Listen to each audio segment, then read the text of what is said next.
laisse pas quand je suis seul. Moté na balandi nyonso ya Télé Lumière TV au Bozwami partout dans le monde. Olanda émission oyo kolingaka mingi, émission ya proximité, vérité plus oyo epesami et pas humble serviteur na bino Jonathan Mamboune. Restez toujours branchés na Télé Lumière TV. Lelo tokolobela mingi sur impact ya conférence oyo ewutaki kolekana samedi 23 avril 2017 oyo ezalaki dénommé Salongo Prophetic Moments, précisément na commune ya Lemba, quartier Salongo. Na yango nazanga moko te, naza accompagné na Berger. Bonjour Berger. Bonjour. Bon Berger, est-ce que vous pouvez se présenter na bato nyonso bazolanda de partout dans le monde entier bayeba soki ozanani? Bonjour chers téléspectateurs. Nous allons répondre à la combo ya Berger Joe Fire. Naza Berger à ministère des débutants de la femme. Séminaire oyo utaki kolekana le 23 avril 2017 ezalaki dénommé Salongo Prophetic Moments. Est-ce que pourquoi pourquoi ezalaki dénommé bongo?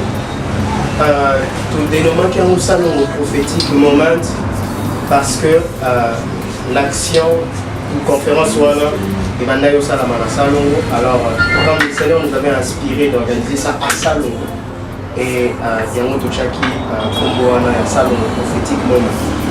Yango Berger nalingi ba pourquoi eponaki kaka Salongo mais ba quartier pe na Kinshasa ezebele ba quartier ezebele mais eponaki kaka quartier ya Salongo et puis na Lemba mpona. Comme je venais de le dire tantôt, nous avons entendu le Seigneur et le Seigneur nous a demandé de commencer d'abord à Salongo. Voilà pourquoi nous avons à Salongo. Bon, on va éviter pour les téléspectateurs nous la émission de parole. Est-ce que vous pouvez connaître cette émission prophétie? Parce que nous avons quand même l'église prophétie zani.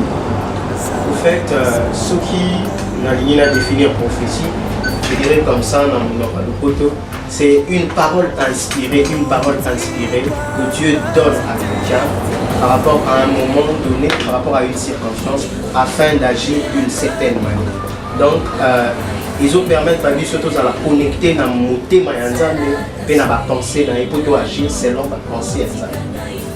Êtes-vous sûr que l'engue ou le lit de l'eau agir selon la pensée ya Nzambe? Est-ce que tout au long il y a un séminaire où il y a des êtes-vous sûr que non, mon avis peut nous comme c'est d'ailleurs les témoignages, les remarques pleuvent de partout. Vraiment au Bazala qui surtout ils ont expérimenté une autre chose avec le Seigneur. Ok, c'est bon. Mais jusqu'à la plupart de la vie de Bandi, il y a un séminaire le thème c'était le prophétique, un héritage négligé et aboli dans la vie de l'Église. Le prophétique est un héritage négligé et aboli dans la vie de l'Église. Bon. Le prophétique, mais il dit, moi pas si pour particulier, pas comprendre le prophétique. Comment est-ce que le prophétique est un héritage?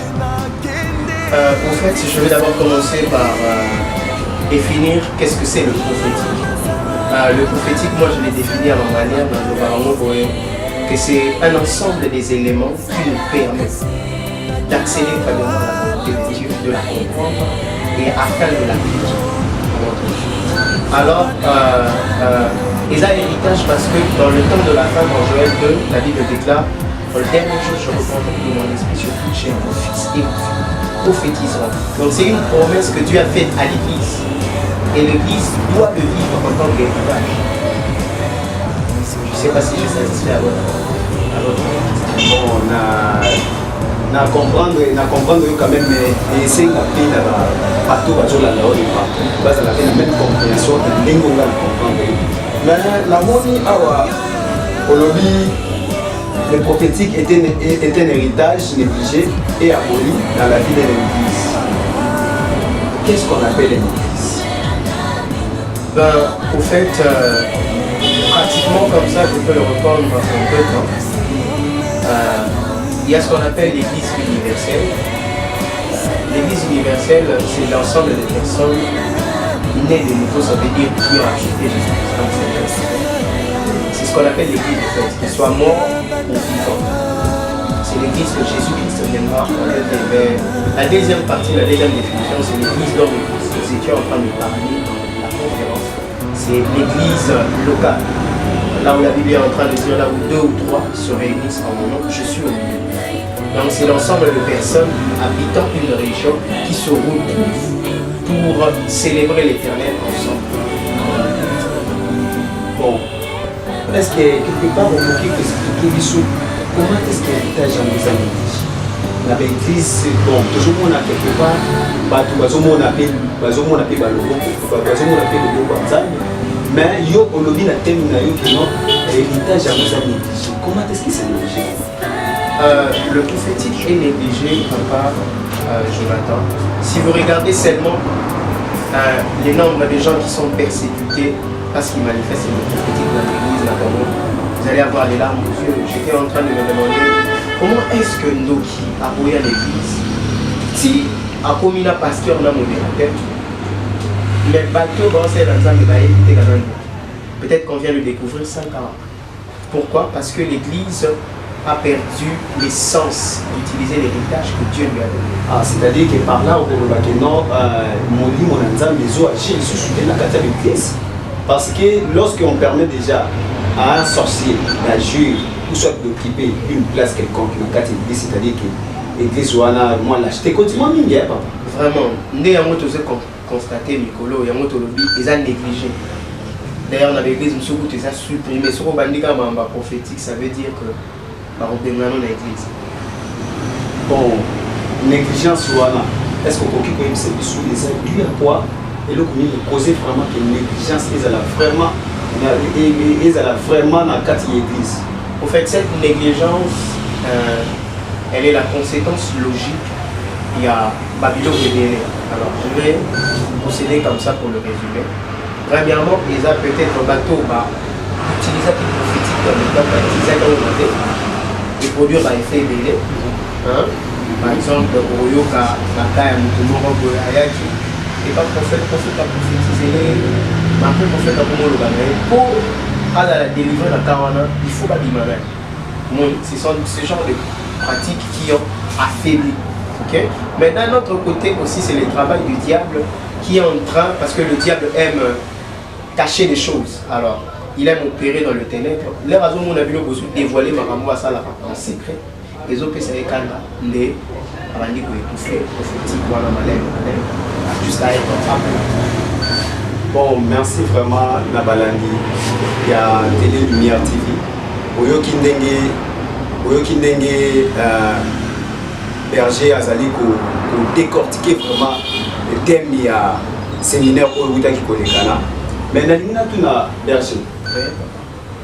Bon, prophétique, pour expliquer biso bien, prophétique, il faut baisser dans les détails. Mais êtes-vous sûr que les lois, ceux qui ont vraiment, par exemple, qui ont commis le représentant légal, il y a l'église des réveils, il y aurait changement du côté prophétique. Coupé. Bon, je pense que l'Angolu et Nzambe, ceux qui, occasion à l'épée sami, la dépendance aux Nzambe, j'espère que ma ramouille bien et vous avez. Pour la lobby, que le bateau va s'en aller. Mais, tu remets comme ça la moi et le roman. Bon, merci vraiment, Berger. Est-ce que vous pouvez expliquer les sources? C'est parce que tu as dit que les gens battu le bébé dans ma solo la prophétie. Tout le monde a payé la bâtime awa. Battu le bébé dans ma solo la prophétie. Or, Azalaga n'a échappé à Nenga Kala. Mais, tellement qu'il m'a commencé à l'insulter, à Bimi, et on a fait la première prophète. Est-ce que expliquer les choses vraiment clairement? Et là, on est à la base, il y a prophétie, il y a vraiment la précision sur ça. Au fait, Tobimi de nulle part, nous provenons de quelque part, nous avons un parcours avec le Seigneur. Moi, je suis déjà encadré comme ça dans la garnison de prophète que le prophète Joras, que je salue en passant, dirige. Donc, nous sommes d'une bonne école et c'est comme ça que nous sommes en train de faire cet office prophétique. Mais on a comprendre que nous avons mon corps d'élèves qui na garnison des prophètes. C'est-à-dire, tokoki koloba mieux na bato bazolanda biso bakoki comprendre que non garnison ya ba prophète yango ebimisi ba prophète uniquement pour na contrecarrer ba prophète oyo bazalaki etali et c'est pas parce que na kati ya sala oyo awa mpe toyebi ke non ba prophète ya minene mpe babima. Na répondre à la question na koloba boye toyete po to contrecarrer ba prophète parce que la grâce ne combat pas la grâce. Nous sommes une génération qui veut revaloriser le prophétique. Tout le monde peut sa prophétique, valeur na place na kati. Bon, merci papa. Merci na balangunion stuba. La biso de près ou de loin. Na naza na question moko ezaki ko tikena trop. Question eza prophétie en soi. Les autres ont causé des dommages dans le foyer de biso. Est-ce que les gens connaissent le ça peuple est en pour la prophétie parce que les gens ont dit que les gens ont dit que les prophétie. Ce que sont les vraiment que non, les autres ont événements prophétiques. Aux hommes on a dit que aux la difficulté vraiment ce qui concerne la prophétie. Bon, à cette question, je répondrai de la sorte. Ils étaient pour la stade Bitumbe Bimi, que Batubakena sous stade. Ils étaient pour prophétie et ils ont ça là dommage généré dans le foyer parce que Batubakena utilisait un moment que lui souffre politique. Alors, on ne corrige pas une activité en laissant le faux continuer. On corrige une activité en mettant ou en lançant des vrais sur le terrain. Parce que la présence du faux dollar dans le marché n'annule pas le vrai dollar. Voilà ma réponse.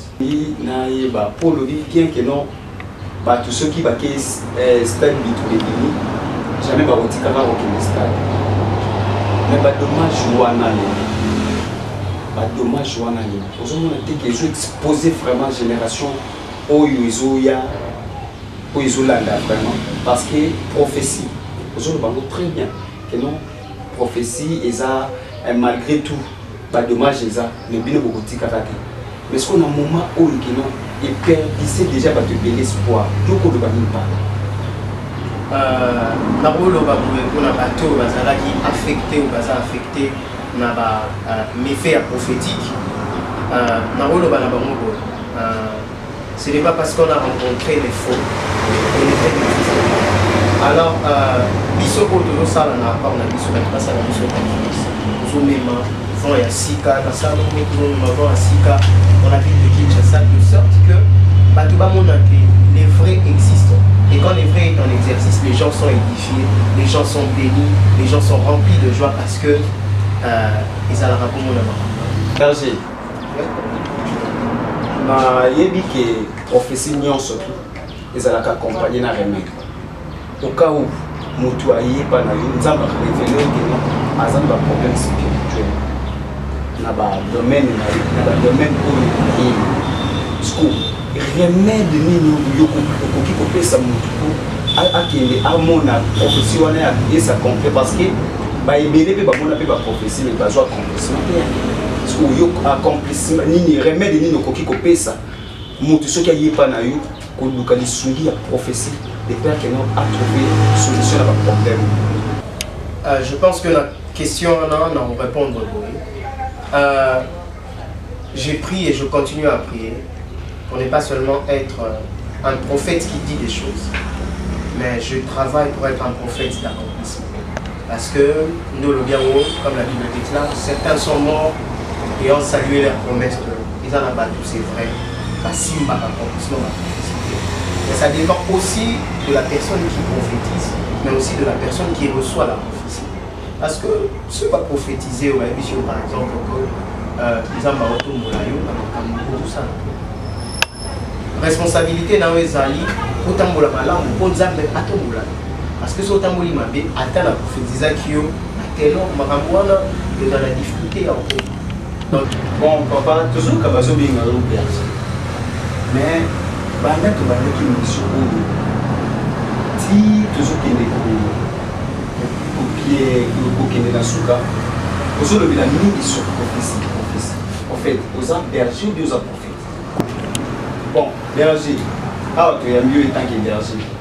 Mais, il y a une émission qui est toujours le mandat à prophétie. Est-ce que vous avez berger ou vous avez prophète?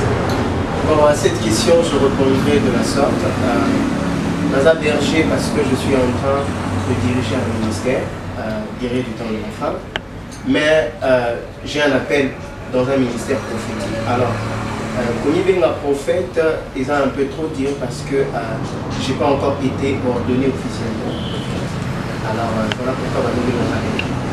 On était que quelque part, il y a un peu comme toujours posé des questions parce que vous dit que vous avez officiellement dénommé, mais vous avez parlé de son prophétie. Est-ce que vous avez officiellement dénommé un prophète? Nous allons répondre à la question. Il y a la médecine, même la quartier va venir des docteurs, parce que c'est le domaine qui l'a suivi. À pour lobby à la médecine. Donc c'est comme ça, dans le ministère, j'ai reçu un appel dans le ministère prophétique. Alors que je suis en train de vrai, il faut pas reconnaître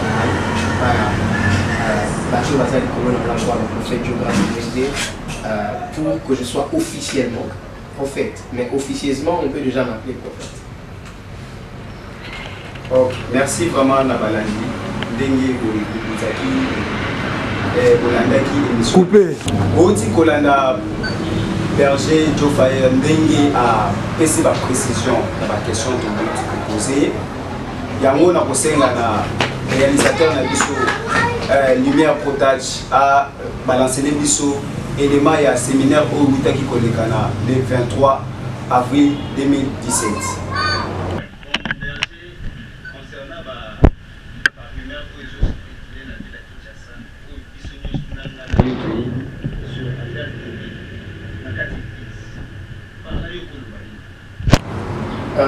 Premièrement, la Bible déclare que ceux qui sont fils de Dieu sont conduits par l'Esprit de Dieu.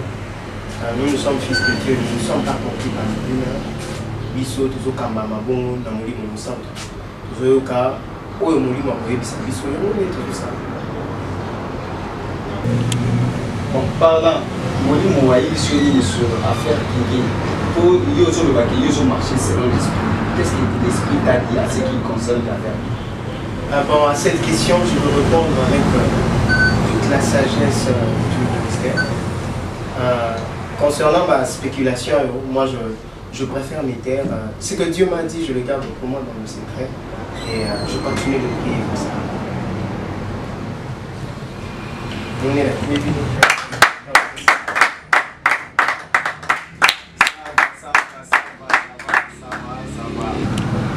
Merci, Berger, comme dans souka émission na biso.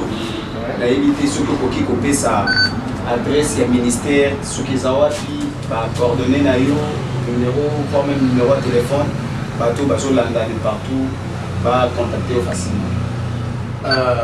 Ministère guéri du temps de la fin, on est à la Vénissée, juste référencé, c'est-à-dire école bon départ, et on se retrouve là chaque samedi et chaque dimanche, les après-midi entre 17h et 18h.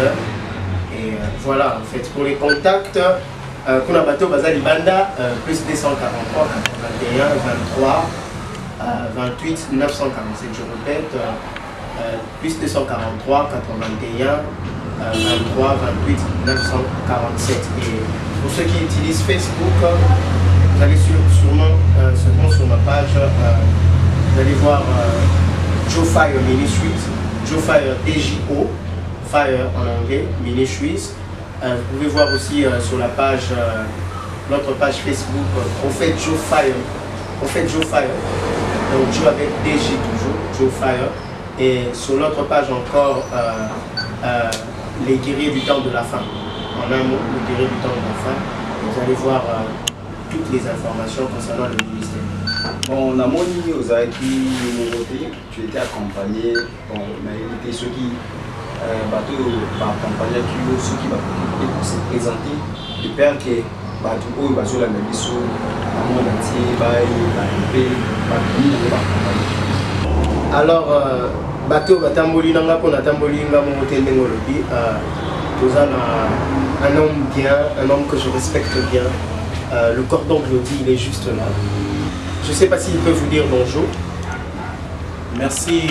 Mbote balandinyo sur la Lumière TV na pesibino mbote na kombo na Yesu. Bon, cordon Toyoki qui a accompagné papa kombo na yo nani présentation penza ya 4 saisons. Kombo na ngai Glody Ilunga. Glody Ilunga. Merci. Cordon na moni ezaka kali moti ba accompagner biso na émission oyo. Na évité ce que pour présenter biso ba bisusu ba ça awa.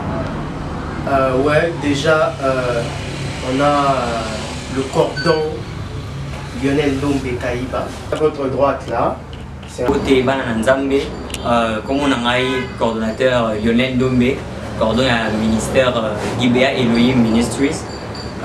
Nazaki prédicateur ya liboso na action wana ya Salom moment Nzambe pa ibaki osala biso makambo malamu tatina ya ngonde to pamboli Nzambe pe to souhaiter tout le peuple de Dieu bazala prophétique to lenge moko ndenge Moïse alobaki yango na mokanda ya non sinon que le Seigneur vous bénisse abondamment.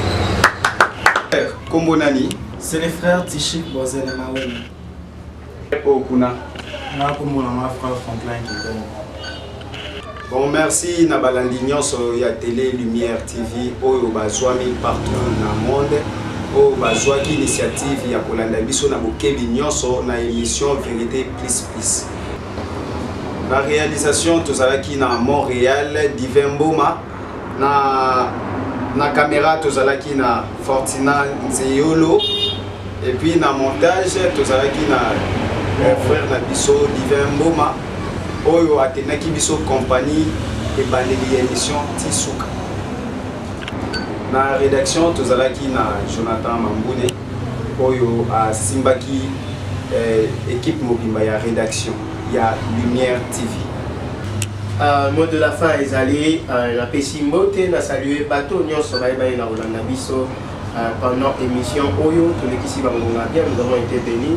Je tiens à saluer tout le monde, l'Asie, l'Europe, la France et l'Afrique. Et j'annonce déjà le prochain programme pour les cas d'installation de la ville sous le 11 novembre, Worship Day. Donc, que Dieu vous bénisse.